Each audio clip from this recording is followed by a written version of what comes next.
Fortaleza, ouço Fortaleza, mas só fui para o estádio 3 vezes, então ouço mais ou menos. É assim, quando a gente vem dar uma aula, é importante saber o objetivo.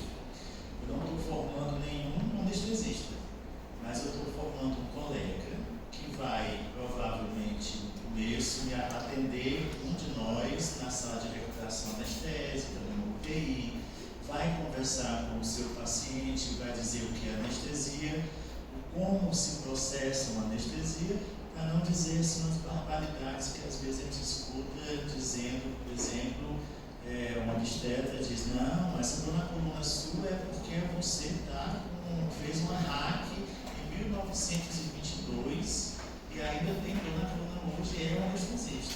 Então, eu estou falando isso porque vocês vão passar por mim lá no IJF, alguns, quem tiver a sorte de ficar comigo.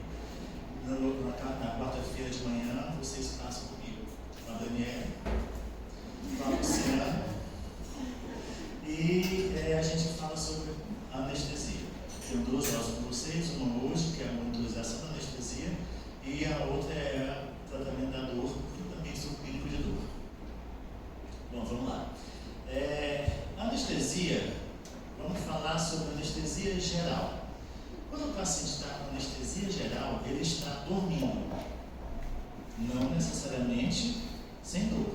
Então, ele tem que estar dormindo, sem dor e sem se mexer, certo? E o mais importante, vivo. Mas eu preciso saber se ele realmente está vivo.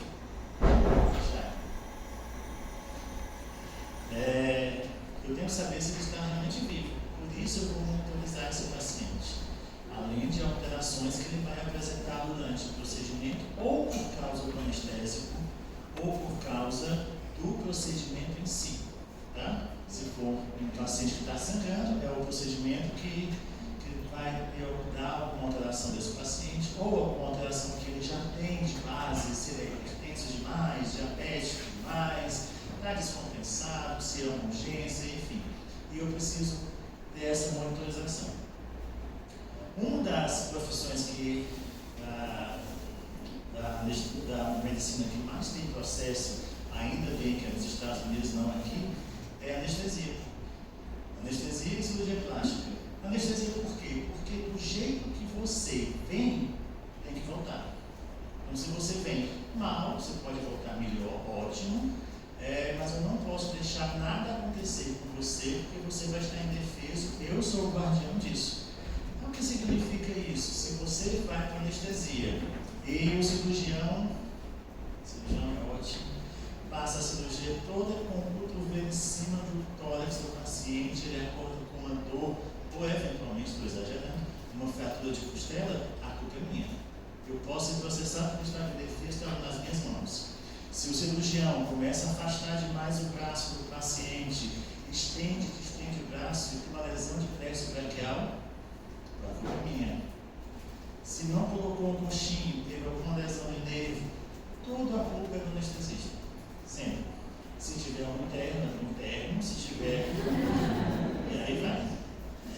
Então, pessoal, anestesia, se for anestesia geral, está dormindo, sem dor e sem mexer. Se for anestesia regional, de uma região, seria, a gente sempre fala interno ou uma hack, que é do umbigo para baixo, mais ou menos, ou do plexo braquial, que é de um membro, vai ficar sem mexer e sem sentir dor no membro, mas não está dormindo. Isso vai mudar a monitorização. Essa aula, eu acho que tem um livro chamado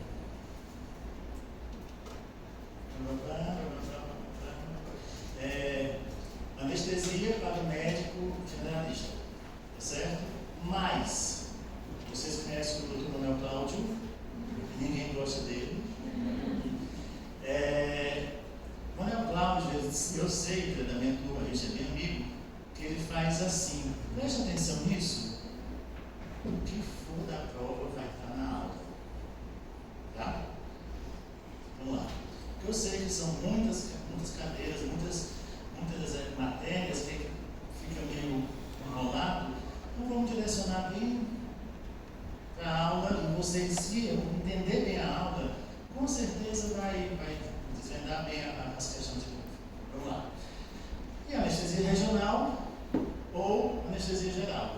Mas também tem aquela que o cirurgião faz a anestesia local, vai tirar um tumor de pálpebra e eu faço a sedação. Sedação, aí sopro o hipnótico. Enquanto eu tenho uma anestesia regional, onde eu não mexo, o paciente não mexe no membro, não sente dor, eu tenho uma anestesia sedação, onde o paciente, para mim, pode sentir a dor, não vai sentir porque o cirurgião ficou responsável pela anestesia local. Mas ele está sedado, não dormindo completamente como anestesia geral, porque são graus diferentes de sedação. Ele precisa estar acordado, sonolento, ou para responder a alguma necessidade do cirurgião, ou pelo menos para respirar espontaneamente. Bom, e tudo isso tem uma forma diferente de fazer monitorização.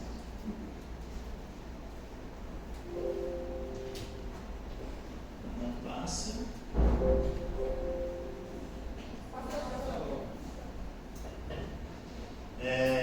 Por que eu vou monitorizar? Porque o paciente, a monitorização vai ter que acompanhar a resposta do paciente à cirurgia, à anestesia e alguns desvios que o paciente pode ter. Durante a anestesia ele pode ter alteração fisiológica do próprio do paciente, como hipertensão, hipertenso. Imagina um hipertenso grave, onde você vai fazer uma anestesia que geralmente dá hipotensão. Geralmente. Os anestésicos dão hipotensão e bradicardia. Se você marcar um ABCD, hipotensão e bradicardia, 90% dá isso, exceto ketamina, tá? Vai dar taquicardia e hipertensão. Mas enfim, você fazer uma ketamina no paciente hipertenso, ou fazer uma dose muito alta de um anestésico e ele sair de 18 por 10 para 6 por 2. Imagina como vai ficar essa instabilidade hemodinâmica, vai ser agressiva para cérebro, rim e tudo mais. Essas alterações, não tão bruscas, elas são aceitáveis na anestesia. Tem uns valores que são 20%, 30%, você pode ser aceito e por pouco tempo, mas você tem que manter o mais hemodinamicamente estável o seu paciente. Então tem alterações fisiológicas próprias do paciente, alterações causadas pelos anestésicos, como eu falei, alguns anestésicos, a grande maioria, causam bradicardia e hipotensão, alguns podem causar arritmia, alguns podem causar alguma outra alteração. Por quê? Faz vasodilatação, porque o sistema GABA também diminui, o sistema opioide também vai diminuir a dor, enfim. Posições cirúrgicas. Lá vem de novo o cirurgião. Pessoal, eu gosto de senão eu não ser anestesista. Mas que eles são horríveis. Eles colocam o paciente de forma mais estranha do mundo. Tem uma tal de uma cirurgia de ombro, que é colocar o paciente em posição de cadeira de praia. O paciente fica sentado.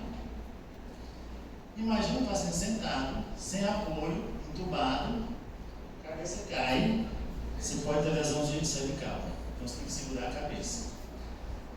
Todo fora da mesa cirúrgica, o braço estendido, você com medo que ele não lese o plexo braquial. Aí você fica a cirurgia toda monitorizando aquilo. Além do que, a pressão dele vai oscilar bastante, porque não é o fisiológico, tá bom? E precisa fazer assim. Alterações próprias da cirurgia, e aí vem as alterações próprias da cirurgia. O paciente está sangrando, você vai pegar, por exemplo, no coração, então vai ter aquela alteração própria, pegar em cérebro, também tem algumas alterações. E algum evento adverso ocasional, o paciente, o cirurgião está fazendo cirurgia de tireoide. Super simples, entenda. Tira a tireoide, pronto. Mas tem o tal do bulbo carotídeo, que o cirurgião às vezes fica massageando. E o paciente começa, 80, frequência cardíaca, 60, 40. Tira a mão daí. Não estou fazendo nada, tá? E são alterações que você precisa ver. Então, se você acha que o anestesista é aquele que está 100% das vezes na sala de cirurgia jogando o Candy Crush, não é verdade. A gente joga paciência e olha para o monitor. Eu desinstalei o Candy Crush. E também, lógico, vai aumentar a qualidade de cuidado com esse paciente. A monitorização, ela vai me aconselhar, porque também não adianta de nada eu estou vendo, sei o que é, mas sim, vou fazer o quê? Esse monitor tem que ser, destinado à observação e registrar aquilo. E a função do monitor é a aquisição de dados, mas ele tem que ter um processo rápido, tem que ter alarme. Isso são coisas obrigatórias dadas pelo CFM, tá certo? É claro que a obrigação que o CFM me dá é uma básica e para cada paciente eu tenho uma monitorização a mais, que é um cuidado a mais. Mas não serei julgado se eu tiver no básico que o CFM me manda. Dependendo do paciente, o monitor vai, com o seu sensor, vai me dar um dado bem medido. Essa medição vai passar para um anestesiologista bem formado, que são aqueles do IJF. Se tiver alguma cognição, use do IJF, para tomar uma decisão, e aí você vai fazer alguma coisa com aquele dado, uma aplicação terapêutica. Ela vai usar, a gente tem que usar os 3 sentidos. Precisa usar palpação, observação, audição. Porque, pessoal, você não pode tratar o monitor. Isso é uma coisa que nós, os recém-formados, olham muito, estão na sala de recuperação, no UTI, e ficam tratando o monitor. Cuidado, a gente tem que ver, sentir o paciente. Bom, o monitor ele precisa ser preciso, ele precisa ser rápido, não adianta me dar um dado com um delay muito demorado, que aí o paciente já morreu. Não pode ser uma coisa complexa, me dar aquele número, vai me dar um número 10, mas eu tenho que dividir por 2, multiplicar por 7, dividir por 52 para me dar um número, esse número que equivale, não vou esquecer. Então tem que ser alguma coisa nada complexo, tem que ser bem seguro e de baixo custo, senão o hospital não compra e você não consegue fazer a monitorização. Então ele tem que detectar rapidamente qualquer alteração que esteja acontecendo para você evitar o evento adverso ou tratar aquele evento. Aí o CFM disse que prestem atenção, numa anestesia geral eu preciso ter um oxímetro de pulso, todo mundo já viu, na pandemia até usaram, né? Okay. Eu preciso ter um cardioscópio, o eletrocardíaco contínuo, preciso ter um aparelho de pressão arterial não invasivo. Antigamente, a gente usava e ficava medindo a cada 5 ou 10 minutos. Aí não dava tempo de jogar o Candy Crush. Mas agora, com o não invasivo, você consegue ficar nos dedinhos lá. E o capnógrafo, anestesia geral. Você vai avaliar oxigenação, ventilação, circulação e temperatura. Eventualmente você precisa, todo paciente com anestesia geral, baixo metabolismo, então vai ter uma temperatura mais baixa e aí é aquele ciclo. Baixo metabolismo e etc. Vamos monitorizar então a função cardiovascular. Bom,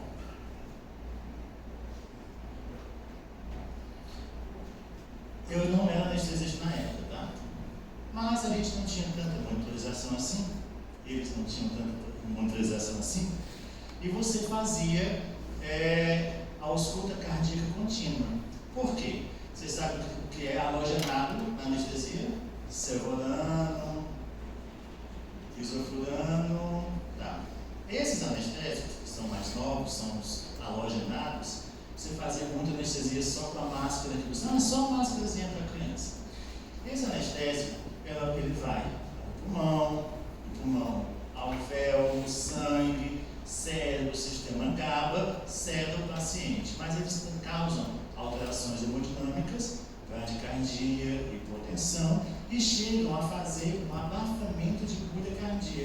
Então o paciente começa a apresentar tum, tá, tum, tá, tum, e você ausculta. Nessa ausculta, você já sentia que a anestesia estava se aprofundando, olha como era horrível, o tempo todo com o estético. Você sabia que a anestesia estava se aprofundando, diminuía a concentração do anestésico e o coração voltava a ficar de um ritmo regular. Às vezes fazia extracístole, etc. Aí, claro, depois disso, começou a ter o ECG contínuo.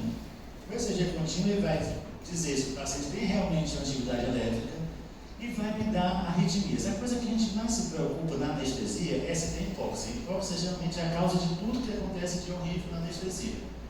E essa hipóxia vai dar arritmia, um aumento do CO2 causa arritmia, alguns anestésicos, bradicardia, hipertensão, alguns causam taquicardia, inclusive, alguns podem causar arritmia, tipo extrasístole, hipertermia, que é uma outra entidade da anestesia que a gente morre de medo, porque é uma hipertermia maligna, o paciente começa a apresentar a temperatura subindo vertiginosamente, e você tem que entrar com um antídoto para essa situação, mas é raro, muito, muito raro, eu nunca vi, inclusive. E os relaxantes musculares que causam, muitas vezes, taquicardia. E as alterações de eletrólitos, principalmente o potássio, que a gente vai ficar preocupado com infarto, tá? Diagnóstica de arritmia cardíaca, alteração hemodinâmica e a maior utilidade do ECG na anestesia. Geralmente eles vêm com 5 pontas. Quanto mais essas pontinhas, vem aqui tem uma branca, viu? Essas pontinhas tem mais elevações para ver. Às vezes vem só com 3. Antigamente era ótimo, porque você tinha verde e amarelo de um lado, vermelho e preto do outro lado. Era ótimo. Hoje em dia tem cinza, tem não sei o que, mas tem sempre escrito direitinho onde fazer. Vocês vão fazer tudo isso, que é bom, vão olhar tudo isso no IJF. E a alteração do potássio, você vai ter, se tiver uma hipercalemia, aumento do potássio, o que acontece? Qual? Como é que fica a onda T?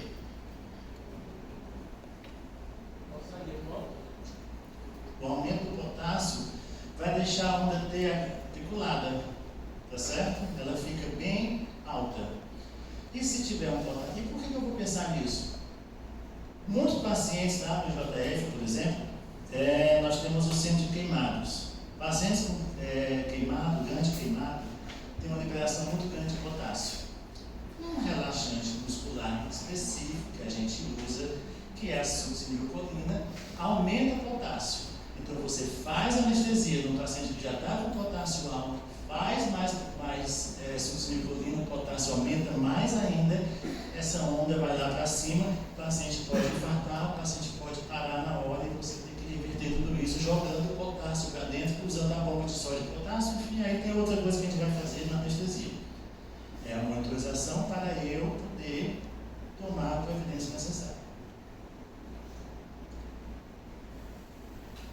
Se o paciente tem uma baixa do potássio, é o contrário. A onda T começa a baixar. A onda T vira uma onda U e ela fica bem baixinha. É outra arritmia também grave. No eletro, o mais importante para mim, então, vai ser eu observar se ele tem isquemia ou não, se ele tem um infarto, uma angina ou não tem. Ele não vai poder me dizer nada, porque ele está sob anestesia. Ele está com fentanil, está ou com anestesia geral, ou até com uma sedação, mas ele está tranquilo. Às vezes ele não mostra dor, e se for diabético, ele também não vai ter dor, mas ele pode infartar na sua frente e você tem que tomar uma atitude. E você vai ver isso, já que ele teve alteração hemodinâmica por causa da anestesia, dos anestésicos, ou por causa da posição, enfim, qualquer outro evento, ele vai ter isquemia, e a isquemia vai dar supra ou infra de ST. Geralmente, é hipóxia, a gente regula direitinho, vê se tem algum outro comemorativo, mas geralmente é hipóxia, a gente regula e volta ao normal. Uma onda ou outra de isquemia, a gente consegue, passa a batida, a gente nem se preocupa mais. E também, pessoal, não é assim tão grave não, viu? Nada disso acontece constantemente, é raro acontecer. Mas quando acontece, precisamos saber o que fazer. E às vezes o paciente tem um marca-passo, que já tem essa onda aberrante. Mas o monitor não é o que eu vou tratar.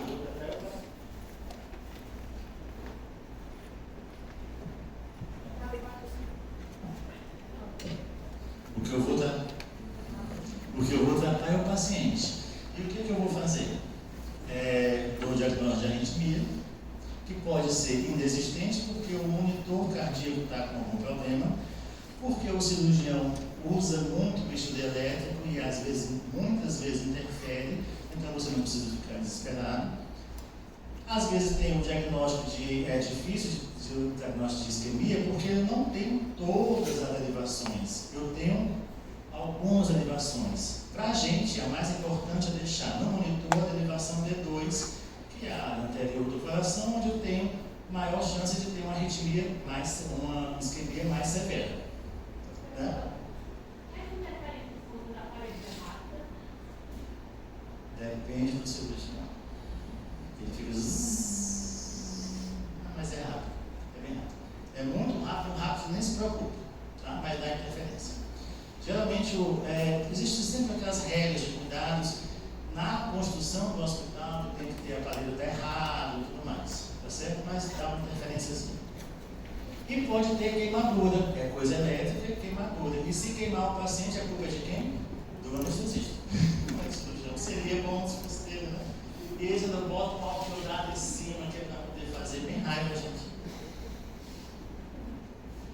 Quem já foi no IJF viu que a gente tem o carrinho de anestesia.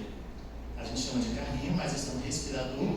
A diferença é que ele é um respirador e tem esses dois tubinhos que são canistas daquele halogenado que eu falei, cefodane ou então isofurano, para a gente poder fazer anestesia. Por esse... Aqui a monitorização toda, carrinho de anestesia, respirador, está vendo isso aqui, que é um folezinho que faz assim. Esse é o pulmão do paciente que eu estou regulando. Eu digo quanto que eu vou dar de volume, qual a frequência que vai entrar e sair no paciente, se é de uma inspiração para 2 tempos de expiração, eu que vou regular tudo isso, de acordo com o meu pré-anestésico, saber o que o paciente tem. Por aqui tem 2 canos que se juntam e vão chegar no paciente pelo tubo, onde um vai o oxigênio, a mistura de oxigênio, do halogenado, o paciente respira, solta CO2, que vem aqui para esse tubinho, onde tem umas pedrinhas, chamada, não sei não, o JF vocês vão ver comigo. Mas assim, transforma de novo em oxigênio, volta com o halogenado e fica esse circuito semi-fechado, fechado no paciente. Isso é anestesia geral. E aqui eu vejo tudo o que acontece com o paciente. Aqui eu tenho um monitor cardíaco com 1 ou 2 derivações, a minha onda plexiografia do oxímetro, a onda do capnógrafo e tenho a ventilação do respirador. Entendeu? Tá. Aí eu estou no circulatório, só vi o coração até agora. Mas e a pressão do paciente? A pressão naquela pressão não invasiva que fica medindo a cada 5 ou 10 minutos, 15 minutos, de acordo com o que eu programar. Problema. Se eu colocar esse manguito para poder verificar a pressão, e ele ficar muito constante, um paciente muito magrinho, ele pode causar isquemia do nervo, e aí a culpa é de quem? Do anestesista. Se eu colocar um paciente com um braço enorme, um manguito muito pequeno, eu vou verificar uma pressão muito alta, se for o contrário, verificar uma pressão muito baixa, etc. E se o paciente tem um acesso venoso naquele braço, em determinado momento, quando ele insuflar, não vai entrar medicação. E em determinado momento, se por acaso o paciente tiver naquele braço, tiver uma fístula venosa para hemodiálise, eu acabei de matar um paciente porque ele ficou sem a fístula. Ok? Sim. Vai rezar para ver se tem pressão ainda em algum lugar. Na emergência, você coloca. Na emergência, pessoal, é tudo muito o que dá para fazer com o seu conhecimento, tá certo? Mas você deve, dependendo da cirurgia, você colocar uma artéria venosa, você vai ver daqui a pouco uma artéria, uma pressão arterial invasiva que vai direto na artéria. A gente seca e coloca, e aí vai dar uma medida constante. Mas até eu conseguir fazer isso, eu coloco o monitor e vou rezando para ver se eu consigo alguma coisa, tá bom? A pressão arterial ela vai indicar a alteração da função cardíaca e o nível de anestesia. Por que o nível? Quando eu faço uma anestesia, eu não digo que eu tenho bradicardia e hipotensão. Se eu tiver muita bradicardia e muita hipotensão, provavelmente eu estou com um nível anestésico muito alto. Ou eu injetei muito propofol, ou eu abri muito halogenado. O que é que eu faço? Se tiver uma questão de prova, eu diminuo o halogenado, eu diminuo a minha infusão de propofol, por exemplo. Ok? A sistólica muito alta, mais oxigênio precisa, e se mais oxigênio precisa e for um paciente já limítrofe do músculo cardíaco precisando de oxigênio, posso causar aquele infarto que vai mostrar lá no meu monitor. E se a diastole é relacionada com a perfusão do ventrículo. A pressão arterial média, que é essa aí, isso é importante vocês saberem, que é esse cálculo todo, ela vai me dizer, refletir a oferta de sangue para os órgãos, principalmente o órgão-alvo. Algumas cirurgias, o cirurgião pede para a gente deixar a pressão mais baixinha possível, neuro, porque quanto mais vaso perto pode romper e atrapalhar a cirurgia cardíaca, tórax, cirurgia plástica, otorrino, você pede para baixar um pouco mais a pressão no limite. Então a pressão... Professor, existe algum código em relação à cirurgia lateral, que deixa a pressão cair a ponto de terrível, por exemplo, quando a gente é fino, assim, tem algum código que deixa a pressão cair a ponto de terrível, quando você faz a abdominal? De livro, 20%. Então, se o paciente tem 12 por 8, eu faço anestesia que cai até 10, 9, 5. Mas, olha, quando você vai fazer uma intervenção, você tem que esperar um pouquinho, porque às vezes é muito momentâneo. Você acaba de injetar o propofol, a pressão dá aquela caída. Se você mediu naquela hora, deu muito baixo, mas 1 minuto depois a pressão já está normalizada. Então você tem que olhar, ter tempo de pensar se tem alguma outra ação, se aquilo pode ser só instantâneo ou não. Tá? Não é só ficar desesperado e fazer na hora. Você tem que ver como é que ele vai se comportar. Tá? Porque, olha, você faz anestesia, faz o hipnótico, o cirurgião faz a incisão cirúrgica. Ele superficializa um pouquinho, porque tem um estímulo da dor, a pressão já dá uma subida e se iguala. Quando iguala, você sabe que ela é a manutenção da sua anestesia. Alguns já ouviram isso, que alguns cirurgiões comparam o anestesista como um voo. Na hora que levanta voo, é o mais estressante, depois estabiliza e no final, quando está acordando, é que você tem outro momento de estresse. Tá certo? Sim. Quando eu tenho uma pressão arterial contínua, eu coloco, por exemplo, no paciente politraumatizado, um catéter na artéria e vou ver se por que é importante? São pacientes que estão hemodinamicamente estáveis, têm alteração de pressão muito rápida e eu preciso ver se aquela alteração vai permanecer ou não e tenho que tomar uma atitude muito rápida, muito precisa naquele momento. Essa pressão arterial ela vai ser de forma contínua. Como está direto na artéria, eu vou conseguir fazer medidas sanguíneas de sódio, potássio, alguma eletrólito que eu preciso. Porém, ela é mais cara, né? Uma utilização mais cara e tem algumas complicações que vocês vão já entender aqui. Ela é exatamente isso. Entenderam? Que ela fica aqui na artéria radial. Se eu falar para vocês sobre o teste de Allen, o que é isso?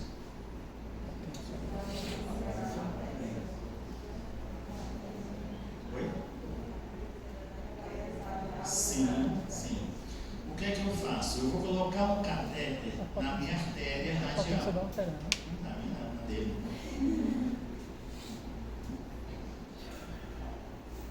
Como é que é o teste de Allen? Quem sabe? Segura duas.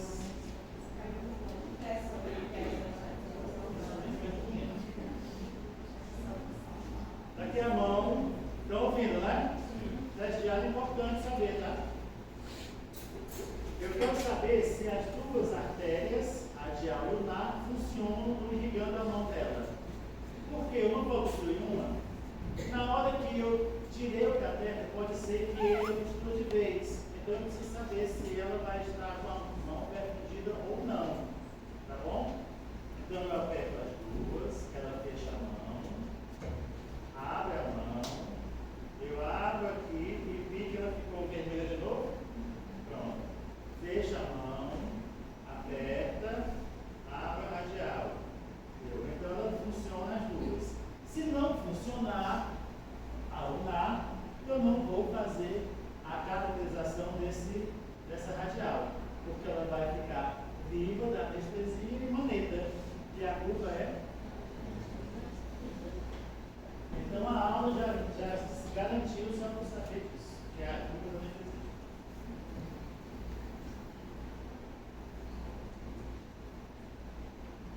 Oi? Viu? Então, se eu perguntar como que é o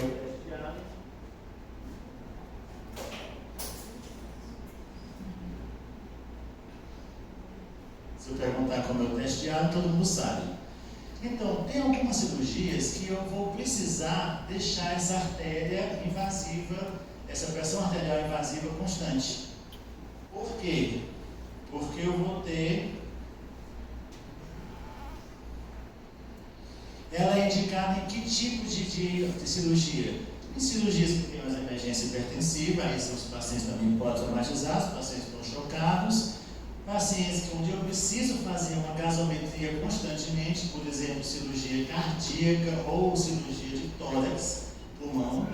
Hipertensão, o paciente tem hipertensão intracraniana, que tem uma oscilação muito grande de hemodinâmica.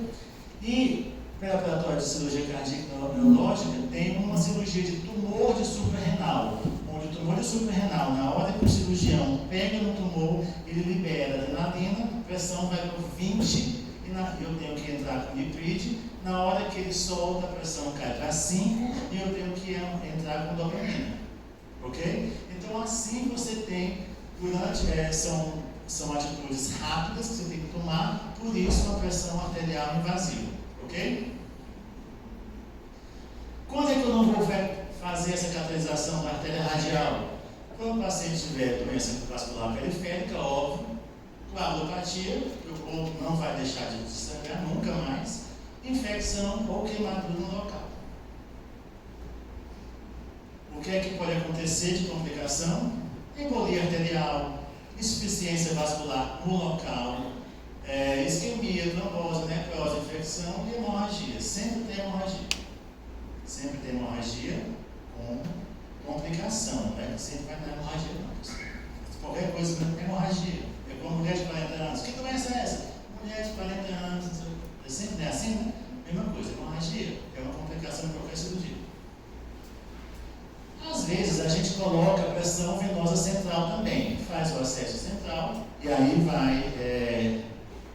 Para você saber o equilíbrio de hidratação do paciente, se eu vou dar mais volume, menos volume, o que é que ele está precisando. Às vezes o paciente está com pressão baixa, não é volume, é uma outra coisa. Então eu posso, porque está com contagiosidade miocárdica pequena, aí eu não vou fazer volume. Se eu fizer volume, o paciente pode fazer, vai demagogia de pulmão. Então tudo isso eu tenho que avaliar durante a anestesia e a pressão venosa central vai me dar isso. A pressão venosa central, você vem geralmente na jugular interna ou na subclávia, na mas ela não pode ser feita em quem? Em pacientes que têm obstrução de via cava inferior, pacientes que têm trombose venosa, paciente que tem infecção e queimadura no local, não pode fazer. Onde é que eu vou fazer isso? Nessa sequência. Jugular interna direita, não consigo. Vou para a jugular interna esquerda, não consigo. Vou para a subclave esquerda, depois para a direita e por último femoral.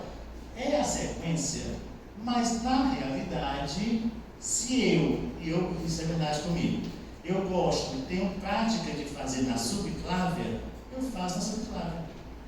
Se você tem prática na jugular, você faz na jugular. Nenhuma é contraindicada. A indicação formal é essa, mas a indicação melhor é quando você tem prática de fazer em tal local. Complicação. Aí vai pelo grau de prática de cada um. Então, você pode ter uma punção arterial, que é o mais comum, ainda coloca o catéter lá, ou vai ter infecção, porque não fez sexo direito, ou um hemotórax, ou uma lesão do nervo, punção de traqueia, o interno, o aluno do 7º semestre quer fazer, aí vai fazer, pá, e fura a traqueia do paciente, ou fura a tireoide, ou faz a perfuração cardíaca. Então são complicações que podem acontecer. Ninguém vai fazer mais, né? É raro acontecer, pessoal, e a gente vai guiando direitinho. E os valores normais? A frequência cardíaca está entre 60 e 90, na média, mas isso você tem que ver no seu pré-anestésico, se o paciente tinha aquilo mesmo.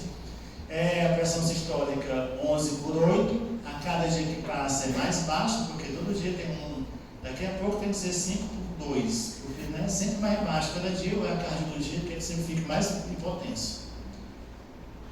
A PVC a gente nem mede tanto mais, porque a gente tem outros parâmetros. E a pressão arterial pulmonar. Bom, então agora já tem um paciente com o coração monitorizado e tem um paciente já com a pressão monitorizada, que são os do CFM. A função respiratória é importante porque não tem célula que viva sem oxigênio. Para isso, eu vou saber, primeiro, se o paciente está entubado mesmo, que aí eu vou ver com o capnógrafo, portanto, só usa-se capnógrafo em paciente com via aérea, já com acesso de via aérea. A gasometria arterial, que eu faria através daquela punção da pressão arterial contínua. E a oximetria de pulso. A oximetria de pulso, todo mundo já viu o oxímetro. Ele vai dar uma medida contínua, é não invasiva, o oxigênio é a saturação da hemoglobina por oxigênio. E aí, traduzindo toda essa onda, esse traçado, descobriu-se que colocando uma luz infravermelha de um lado, sendo captado pelo outro, aquilo vai me dar um número e eu vou traduzir esse número nessa oximetria. Que se o paciente tiver hipóxia, ele vai mostrar lá uma saturação no sangue de 60, mas o meu oxímetro está em 90. Mas como ele perguntou, isso é momentâneo. Às vezes o paciente fica 1 minuto, meio minuto com o PO2 baixo e eu não vou precisar me preocupar porque eu sei que ele está ventilando, eu sei que ele está bem. E aí ele vai subindo gradualmente essa saturação. Ou tem alguma interferência com o monitor, de bisturi, etc. Quando o paciente passa muito tempo com a saturação em 85 ou abaixo, começa a fazer cianose. Mas é muito tempo. Quanto tempo? Minutos. Vários minutos. E a gente nunca deixa acontecer isso. Está na dúvida, o aparelho está errado, faz-se uma gasometria. A oximetria de pulso vai me dar alteração. Quando? Quando tiver paciente isquemiado, aquele paciente do trauma, ele está sempre chocado. E esse chocado não vai ter como colocar, não vai ter perfusão periférica, e eu não vou conseguir ver isso. Então, gasometria nele. Ou essas salas geladas, doença arterial periférica, que o paciente pode ter, alguma arritmia cardíaca, extracício, vai dar ao paciente, vai dar uma oximetria alterada também, sensor com defeito, movimentação, que ele fica muito frio, tremendo, e o pior para mim são as mulheres com esse esmalte de gel azul, preto, verde, que não tem oximetria. Hoje eu estava aqui antes da aula fazendo uma estereoscopia e a paciente com uma unha de gel, eu acho, né? Gel. Não tinha motivação, não sabia se a mulher estava oxigenando. Mas aí a gente tem alguns truquezinhos. Uma residente minha me deu um removedor de esmalte para eu andar na bolsa. Agora não adianta mais porque é de gel, né? Aí acabou comigo. Bom, então oximetria ok. Capnografia. Lembra daquele monitor lá do carrinho de anestesia? Vai me dar uma onda de capnografia, que é um quadradinho. Ela vai me dar a capnografia, uma medida contínua, e vamos voltar para aquela luzinha infravermelha. Então, na hora que o paciente está entubado, ou seja, capnografia só em paciente com via aérea, com acesso em via aérea, para poder medir. Quando o paciente exala o CO2, ele passa uma luz infravermelha de um lado, cabo do outro, e aí me dá um número, e esse número vai me dizer a capnografia quanto está. Ela vai dar uma onda, que geralmente é quadradinho desse jeito. Que se, aí na residência a gente aprende, se tiver essa onda estiver torta, ela pode ser paciente que está entubado de forma seletiva, e quando é seletivo, geralmente é de que lado? Direito, porque é mais retinho, não é isso? Então, às vezes é assim, às vezes fica muito baixo, às vezes fica alto demais, e aí eu vou tomando providência de acordo com isso. Ele fica assim, é uma luzinha, isso aqui é o tubo. Lembra que vinha dois caninhos do carrinho de anestesia? Um com oxigênio, entra aqui, o halogenado, entra no paciente, ele expira e vem para o outro lado. Então, na hora que passa, ele verifica e me dá um número. E eu vou ver se esse número está correspondendo. Eu tenho duas avaliações, o número e o formato da onda do capnógrafo. Estão vendo aí? É assim que fica. Pode ser CO2 com oxigênio, alguma coisa, né? A mais. Quando eu tenho um capnógrafo, que o normal seria 35 a 45, significa que lá no sangue eu tenho uma CO2, PCO2, de 30, 5 a menos ou 5 a mais. 30 ou 40, ou 40, 50. Ok? Então, se eu fizer a gasometria, tiver no capnógrafo 35, a gasometria deve vir no máximo 30, no mínimo 30, no máximo 40 e assim por diante. Entenderam, né? Então, a gente faz a comparação. Eu não falei que a oximetria, quando eu estava com 90, eu já estava com a PO2 de 60. Agora, na capnografia, eu tenho um capnógrafo mostrando 35 e uma capnografia de 30 ou de 40. A capnografia pode ficar alta quando? O paciente tem febre, aquela hipertermia, ou o paciente tem uma crise de tirotoxicose, ou quando você faz uma cirurgia vascular e ele solta o garrote, você sabe o que é o garrote de cirurgia? Então você vai fazer uma cirurgia de membro, por exemplo, passa aquele garrote para não ter sangue no local, tem um tempo estimado para fazer aquilo, mas na hora que você solta, a capnografia pode subir. Quando o paciente está em sexo, então quando tem alguma embolia. Se a perfusão estiver alterada, pode ser aumento do débito cardíaco ou aumento da pressão. O paciente hipertenso vai dar a capnografia um pouco mais alta. Se a ventilação a alteração for na ventilação, significa que pode estar hipoventilando. Eu preciso regular o meu respirador. Ou fiz aquela intubação seletiva, ou obstruir o paciente. Por que eu não posso mandar o paciente gripado, com tosse, para o respirador? Quer dizer, a gente suspende a cirurgia para a cirurgia letiva desse jeito, porque ele pode fazer uma obstrução da via aérea com rolha de secreção. Um dos motivos. ou então porque o equipamento está errado. E o capnógrafo baixo é tudo o contrário. Então eu vou ter hipotermia, a perfusão diminuída pode ser por hipotensão, hipovolemia, e a ventilação alterada porque tem apneia. A apneia, a princípio, fica 0.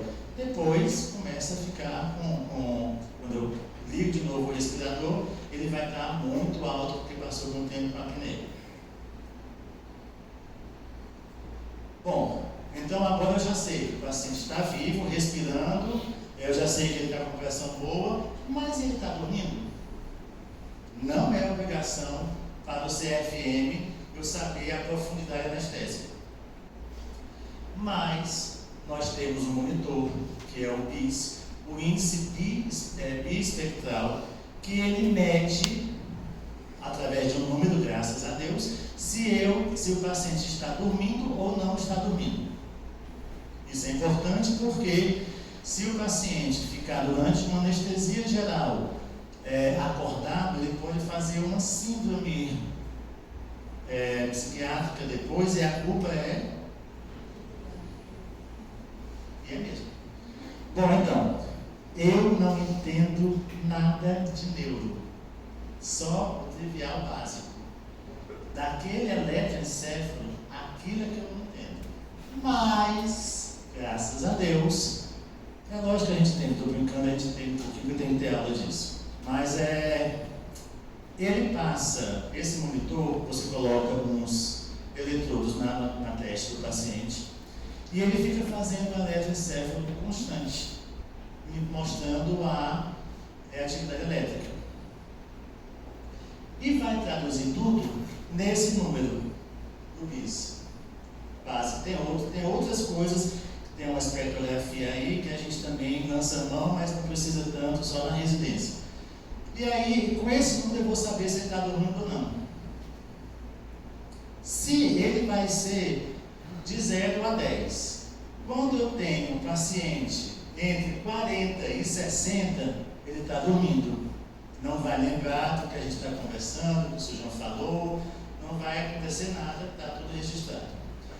Quando o paciente, eu desligo o meu halogenado e ele começa a aumentar o BIS, significa que ele está começando a acordar. Então, durante a cirurgia, se eu falasse numa prova, durante a cirurgia, o BIS começa a apresentar o valor de 85.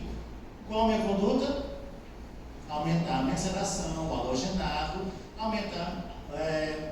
melhorar a minha anestesia. E o contrário acontece. O paciente começa a ficar com 20, 16, 10. O que significa isso? Que a minha atividade elétrica cerebral está muito baixa. Eu preciso aumentar um pouquinho, deixar no nível ideal. Ok? E eu faço o contrário. Diminuo a minha anestesia, a minha sedação pelo halogenado. Entenderam? Se eu perguntar isso, sabe, né?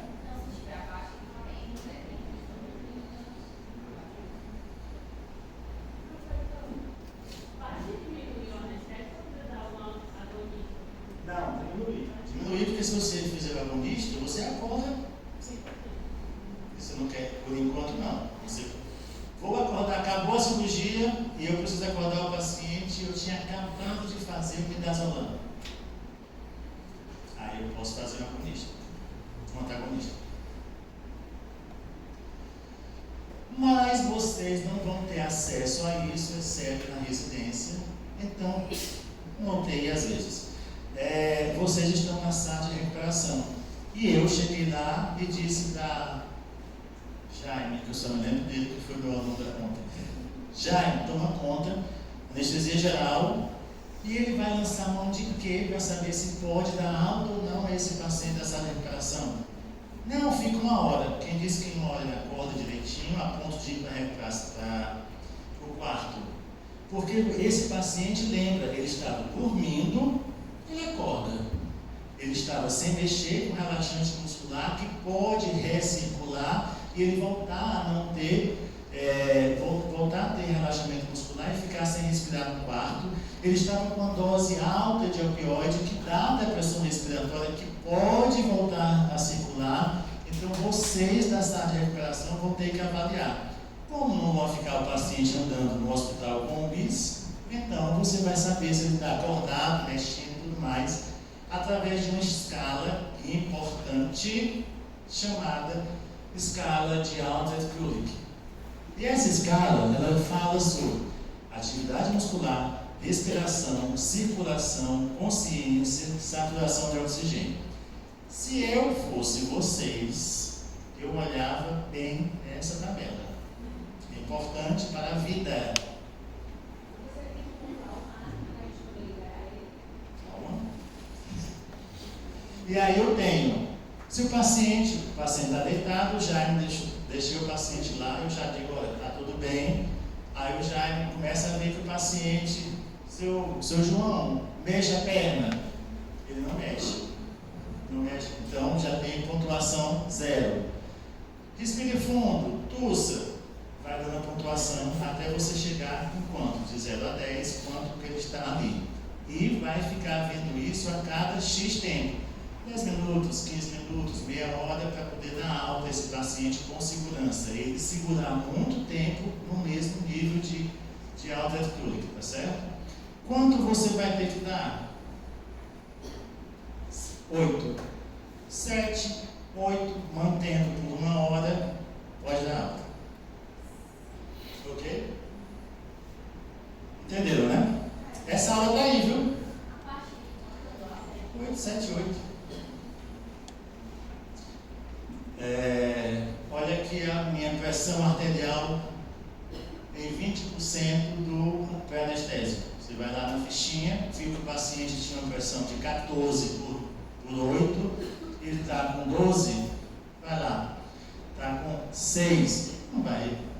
Então, mesmo que seja 7, 8, quando a pressão cai demais, você tem que ter, não é só isso que vai te fazer dar alta do paciente. Não é só essa escala, isso é uma das escalas, um dos parâmetros que você dá alta para ele, tá certo? Bom, mas o paciente, ele também tem outra monitorização. A gente coloca uma sonda vesical para saber se ele está tendo uma função renal boa, se ele está fazendo diurese normal. Porque você lembra que eu tenho bradicardia e hipotensão muito tempo, segurando muito tempo, o meu rim, o rim do paciente fica fechadinho, não consegue ter perfusão.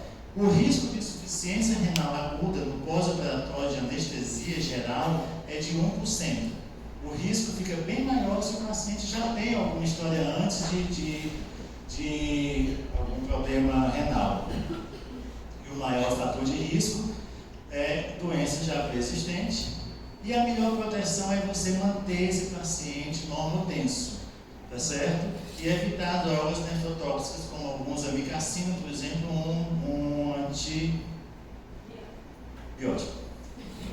A creatina sérica pode ser medida se eu tiver naquela pressão arterial não invasiva. Eu posso medir não só eletrólitos, mas glicose, ver também ureia, creatinina e o débito urinário. 1 ml quilo-hora é o ideal para o paciente.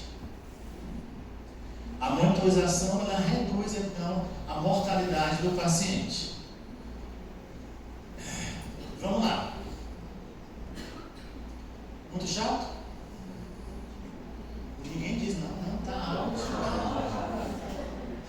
Se um paciente de 50 anos está sob anestesia geral para neurocirurgia,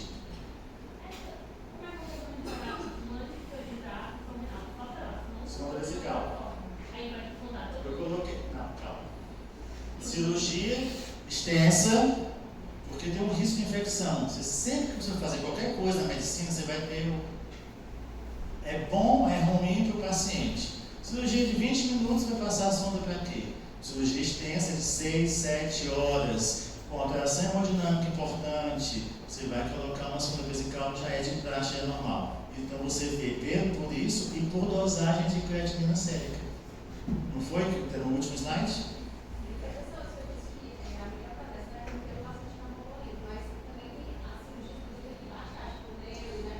Mas, quando eu baixo a pressão nessas cirurgias, eu tenho um nível mínimo da pressão arterial invasiva, que é 6, 5,5, 6. Eu deixando aí, eu sei que com essa pressão, o rim, cérebro, coração, pulmão estão bem perfundidos.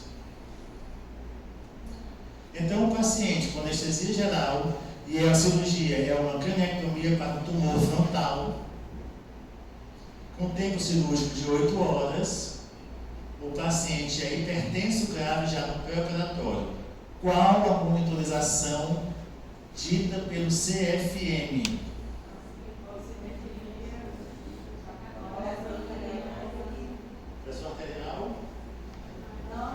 Pressão arterial? Pressão arterial não invasiva. E o cardioscópio. Mas nesse caso, eu uso a invasiva ou não? Eu vou usar a invasiva porque é uma cirurgia de grande porte, tá certo? Isso para o CFM, isso é um plus. Mas para nós, é o ideal, é a pressão invasiva. Eu vou precisar de exames constantes e é uma cirurgia que pode ter alteração hemodinâmica. O paciente tem 45 anos e teve uma fratura da mão e vai fazer um bloqueio de plexo braquial. Vou anestesiar só o braço direito, ok? Só o braço direito. No máximo vou fazer uma sedação com 2 mg de dormonide, tá? Qual a monitorização? Oxímetro, pressão, monitor, capnógrafo?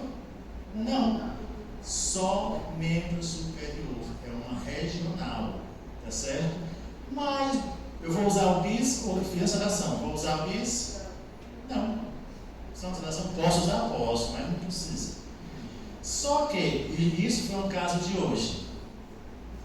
Durante a cirurgia, o paciente começou a sentir, porque o anestésico, quando você faz um bloqueio, eventualmente algum ramo do nervo não pega muito bem a anestesia. E ele naquele local começou a sentir. Então, o que foi que eu fiz? Eu passei uma máscara laríngea. O que é uma máscara laríngea? Poderia ter entubado o paciente. É uma máscara, ao invés de ser aqui, ela entra e fica lá no epilote, ok? E eu fico ventilando direto lá na traqueia, mas sem entubar. Entenderam? Tá. Ou seja, estava com via aérea com acesso meu. Eu tive que fazer isso para complementar a anestesia. Virou uma anestesia geral e bloqueio. E pode, não tem importância nenhuma. Eu não posso deixar o paciente com dor. Após 1 hora, foi necessário o uso de máscara laríngea. E agora a monitorização é a mesma, mais o capnógrafo. Ok? Passagem de recuperação. Lá vem o Jaime de novo. Quais os parâmetros do paciente para dar alta? Os parâmetros, não o valor. Quais os parâmetros? Alguém decorou?